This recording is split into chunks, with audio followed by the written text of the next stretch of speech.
Hello बच्चों, कैसे हो?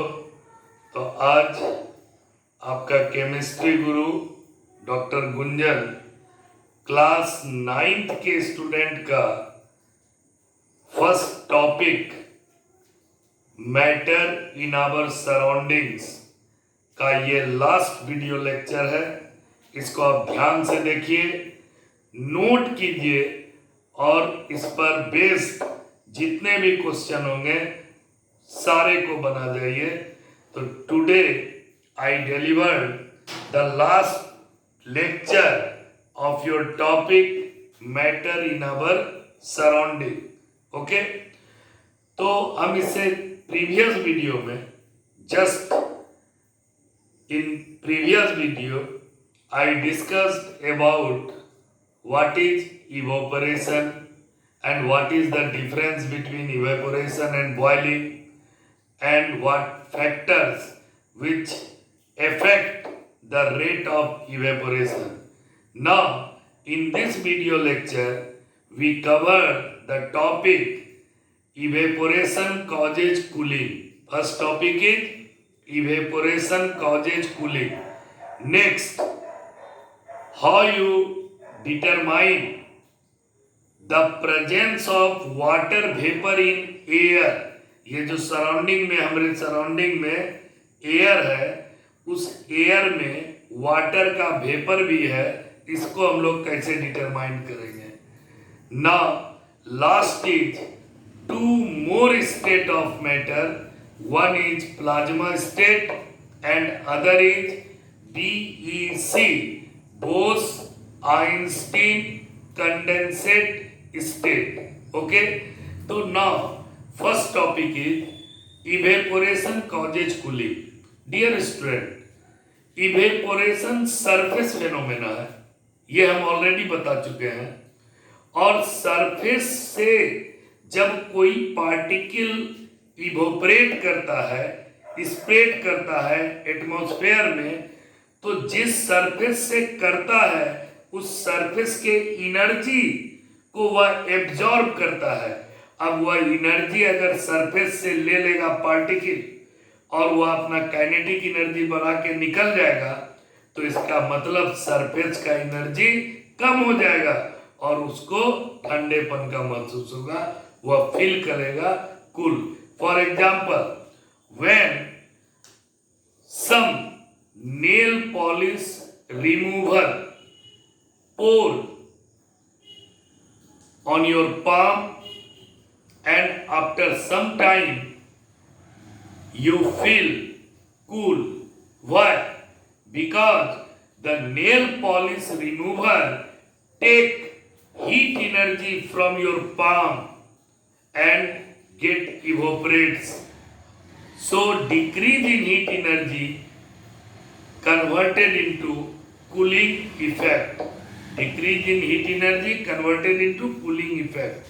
ठीक है, पंखा चला के आप बैठ जाइए, तो जैसे विंड स्पीड होगा गर्मी में, तो स्वेट जो है वो तेजी से डिफ्यूज करेगा, तेजी से इवोपरेट करेगा।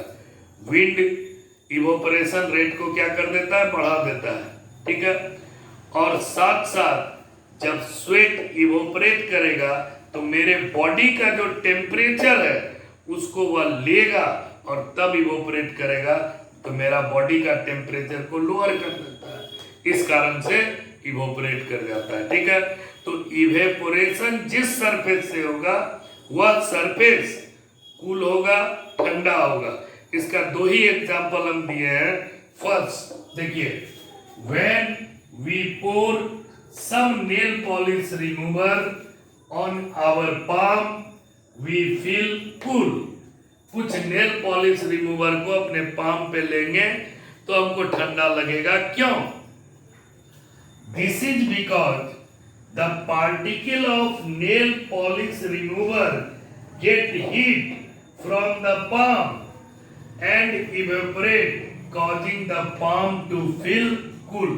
तो पहला कारण तो ये हो गया। Second example, in summer we relieve under fan.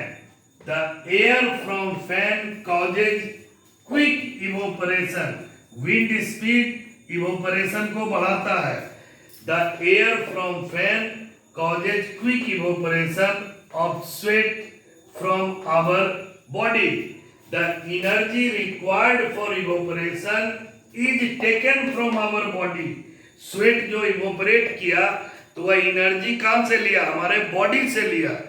तो under fan, the air from fan causes quick evaporation of sweat from our body. The energy required for evaporation is taken from our body. The body temperature gets lowered and we feel and we get relief and we feel cool. Okay? तो ये हो गया आपका evaporation causes cooling. तो जिस surface से evaporation होगा, that means particle of liquid take heat from the surface से heat को ले लिया, so that the temperature of the surface becomes lower and feel cool। समझ में आ गया? इससे वह ठंडा महसूस करता है। अब है second topic, to show that presence of water vapour in air. Presence of water vapour in air के लिए you take one glass tumbler, एक स्टील का ग्लास ले लीजिए, and put some crushed ice in it। उस glass tumbler में crush टुकड़ा टुकड़ा आइस को डाल दीजिए। Then wipe the tumbler with a clean and dry cloth। अब उसके बाद क्या करना है कि क्लीन और ड्राई क्लॉथ से टम्बलर का जो आउटर सरफेस है, ग्लास का जो आउटर सरफेस है, उसको बढ़िया से साफ कर देना है, क्लीन कर देना है। ओके? एंड पुट और keep the tumbler undisturbed for 5 to 10 minute. अब क्या करना है? वह ग्लास टम्बलर जो क्रश्ड आइस को कंटेन किया है, जिसके आउटर सरफेस को हम लोग क्लीन कर दिए हैं एक सूखे कपड़े से, अब उस ग्लास टम्बलर को कुछ देर के लिए कीप अनडिस्टर्ब, बिना डिस्टर्ब किए उसको छोड़ दीजिए फॉर 5 to 10 मिनट, 5 से 10 मिनट तक। After some time you observe that some tiny droplet of water on outer surface of tumbler।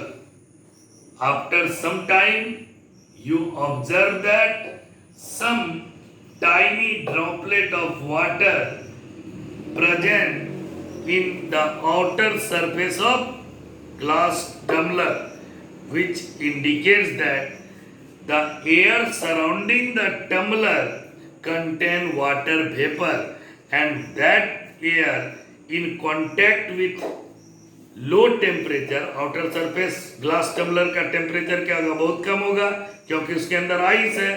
तो जब वह लो टेम्परेचर पे गया तो कंडेंस होकर के टाइनी ड्रॉपलेट ऑफ लिक्विड में बदल गया। इस तरह से हम कह सकते हैं कि एयर में वाटर वेपर है। अब देखिए इसको, you take a glass tumbler and put some crushed ice in it. Steel tumbler, ये स्टील का बर्तन है। कैसे करेंगे? Take a steel tumbler and put some crushed ice in it. Wipe मतलब पोंछना, साफ करना। Wipe the tumbler from outside with a piece of clean dry cloth। अब टम्बलर को आउटसाइड से साफ कर दिए। Allow the tumbler to stand undisturbed for about 5 to 10 minutes। अब इस ग्लास को 5-10 मिनट के लिए कॉन्स्टेंटली स्थिर बिना डिस्टर्ब किए छोड़ दिए। क्या देखे आप? Observation, the air around the tumbler, इसके सराउंडिंग का जो एयर है, air around the tumbler contains water vapor। When these air come in contact with the cold outer surface of tumbler, these air come in contact with the cold outer surface of tumbler, these condense, वह air में जो water vapour था वह condense होकर के condense to form tiny drop of water, condense होकर के tiny drop of water बनाया। ये क्या कंफर्म किया? Conclusion, the formation of tiny drop of water on outer surface of tumbler shows the presence of water vapor in air। शायद आपको समझ में आ गया होगा, बुक में भी है, पढ़ लीजिएगा, ठीक है। अब है नेक्स्ट और last topic, two more state of matter. तो one is plasma and other is BEC. What do you mean by plasma state? It consist of ionized gas and free electron. Plasma किसको consist करता है? Ionized gas और free electron. In the plasma state the ions have highly means iron is in highly energetic and in exciting state। Plasma state में जो ions होगा वह बहुत ज्यादा एनर्जी वाला होगा और एक्साइटिंग स्टेट में होगा। एक्साइटिंग कौन जाता है? जिसके पास एनर्जी ज्यादा होता है, ठीक है। तो plasma state it consist of ionized gas and free electrons. ठीक से देखिए, it consist of ionized gas and free electron. In this state particles are super energetics. क्या बताए थे कि प्लाज्मा स्टेट में दो ही चीज है, एक आयोनाइज्ड गैस और एक फ्री इलेक्ट्रॉन, और दोनों जो होता है सुपर एनर्जेटिक होता है एंड सुपर एक्साइटेड। जिसके पास एनर्जी ज्यादा होगा उसको हायर एनर्जी स्टेट बोलते हैं, उसी का नाम है super excited means higher energy state, ठीक है। तो ये हो गया आपका plasma state. Plasma basically glowing shining के लिए जाना जाता है। प्लाज्मा स्टेट को किसके लिए जाने जाते हैं? चमकाने के लिए, ग्लो कराने के लिए। यहाँ लिखा हुआ है कि plasma which is responsible for glow, plasma which is responsible for glow और साइन ऑफ द सन, सन का चमकना, एंड अदर स्टार्स, ठीक है। अब प्लाज्मा के लिए आप जो ये CFL बल्ब जलाते हैं, तो what is the full form of CFL? CFL compact fluorescent light. Fluorescent मतलब चमकने वाला। अब अगर CFL बल्ब में हम लोग नियॉन गैस भरेंगे तो रेड कलर का लाइट निकलेगा। अगर CFL बल्ब में आर्गन भरेंगे तो ग्रीन कलर का लाइट निकलेगा। तो कलर के लिए गैस का नेचर को चेंज करना पड़ता है। डियर स्टूडेंट, सन या स्टार के कोर पे जो एटम है वहां का टेम्परेचर क्या है? बहुत हाई है, टेम्परेचर बहुत हाई है। हाई टेम्परेचर से जो कोर पे एटम है वह आयोनाइज्ड हो गया, यानी उससे इलेक्ट्रॉन निकल गया। क्यों? कि उसके कोर का टेम्परेचर, सन के कोर का टेम्परेचर वेरी वेरी हाई होता है। उसी टेम्परेचर के कारण सन पे जो एटम है वह आयोनाइज्ड हो गया, उससे इलेक्ट्रॉन बाहर निकल गया। और जब कोई भी एटम से इलेक्ट्रॉन निकलता है तो atom is converted into ions. तो वही हुआ आयोनाइज्ड गैस अब प्लस फ्री इलेक्ट्रॉन, ये दोनों मिल करके प्लाज्मा स्टेट का फॉर्मेशन करता है। जैसे कोई डिस्चार्ज ट्यूब में कोई गैस को भर लिए और बहुत ज्यादा वोल्टेज पे इलेक्ट्रिसिटी सप्लाई करेंगे, हाई वोल्टेज, और प्रेशर कम कर देंगे तो उसके अंदर भी गैस आयोनाइज हो जाएगा और वह प्लाज्मा स्टेट में कन्वर्ट हो जाएगा, ठीक है। अब लास्ट है बोस आइंस्टीन कंडेंसेट स्टेट। ये प्लाज्मा का जस्ट अपोजिट है, प्लाज्मा का जस्ट अपोजिट है।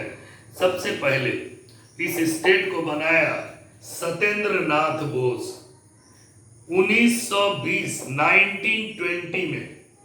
सत्येंद्र नाथ बोस कब बनाया था इस स्टेट को? 1920 में। Then after state is confirmed by Einstein. Einstein ने भी ऐसा स्टेट देखा जो बोस साहब का बनाया हुआ स्टेट था, तो इसीलिए इस स्टेट का नाम पड़ गया बोस आइंस्टीन कंडेंसेट। कंडेंसेट मतलब कंडेंस होने के बाद का स्टेट।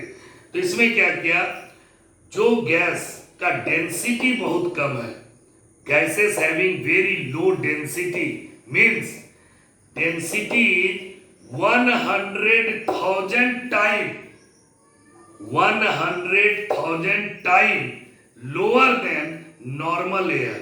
नॉर्मल एयर से उस गैस का जो डेंसिटी है 100,000 टाइम कम होना चाहिए, 100,000 time lower than normal air.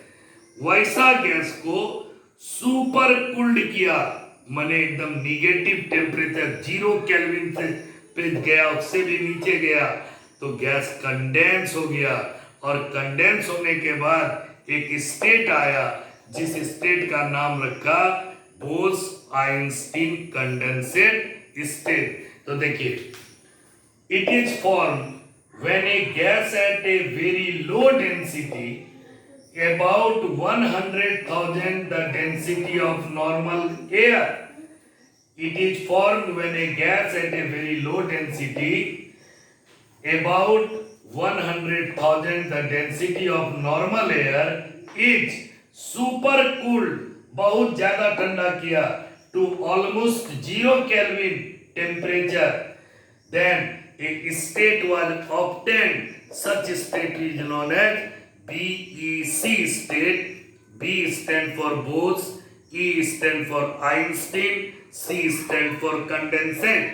Bose Einstein condensate state. BEC है अनएक्साइटेड, क्योंकि इसको बहुत कम टेम्परेचर पे ठंडा किया तो इसके एटम के पास एनर्जी ज्यादा नहीं है, तो इसीलिए इसको लिखा गया unexcited and super cooled atom. वहां था सुपर इनर्जेटिक एटम प्लाज्मा में, क्योंकि हाई टेम्परेचर पे था, ये बहुत लो टेम्परेचर पे है, इसीलिए इसको लिखा है सुपर कूल्ड एटम। एक्सपेरिमेंटली इस स्टेट को यूएसए का 3 साइंटिस्ट कंफर्म किया। Experimentally confirm by Cornell, Ketterle and Wieman in 2001। 2001 में बोस आइंस्टीन कंडेंसेट स्टेट को कंफर्मेशन मिला यूएसए के 3 साइंटिस्ट के द्वारा, और उस तीनों साइंटिस्ट को इसके लिए नोबेल प्राइज से भी अवार्ड किया गया।